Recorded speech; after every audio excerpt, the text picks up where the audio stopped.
Welcome to Yo-Yo City Talkies.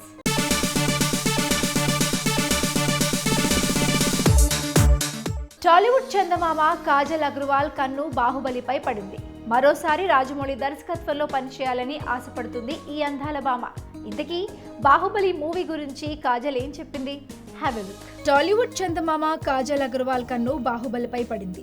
మరోసారి రాజమౌళి దర్శకత్వంలో పనిచేయాలని ఆశపడుతుంది ఈ అందాల బొమ్మ. రాజమౌళి తెరకెక్కించిన మగధీర చిత్రంలో కాజల్ నటించిన విషయం తెలిసిందే. రాజమౌళి ఒకవేళ బాహుబలి 3 తీస్తే ఎట్టి పరిస్థితుల్లోనూ ఆ ఛాన్స్ వదులుకునేది లేదని అంటోంది. తొలి 2 భాగాల్లో నటించినందుకు కాజల్ కు ఎలాంటి బాధ లేదట. అంతేకాదు, బాహుబలి ప్రపంచ వ్యాప్తంగా పేరు తెచ్చుకున్నందుకు సంతోషంగా ఉందంట ఈ చందమామకి. జీవితంలో ఇలాంటి సినిమా ఒక్కసారి మాత్రమే చేయగలమని, 3వ పార్ట్లో అవకాశం వస్తే ప్రపంచంలో దేన్నైనా వదులుకుంటానని కాజల్ చెప్పుకొచ్చింది. టాలీవుడ్, కాలీవుడ్ మూవీలతో బిజీగా ఉండడంతో బాలీవుడ్ మూవీలు తక్కువగా చేస్తానంటుంది కాజల్. అనుష్క మినహా ఇప్పటి వరకు రాజమౌళి ఏ హీరోయిన్ ను తన సినిమాల్లో రిపీట్ చేయలేదు. మరి ఆ జాబితాలో కాజల్ కు రాజమౌళి మరో అవకాశం ఇస్తాడేమో చూడాలి.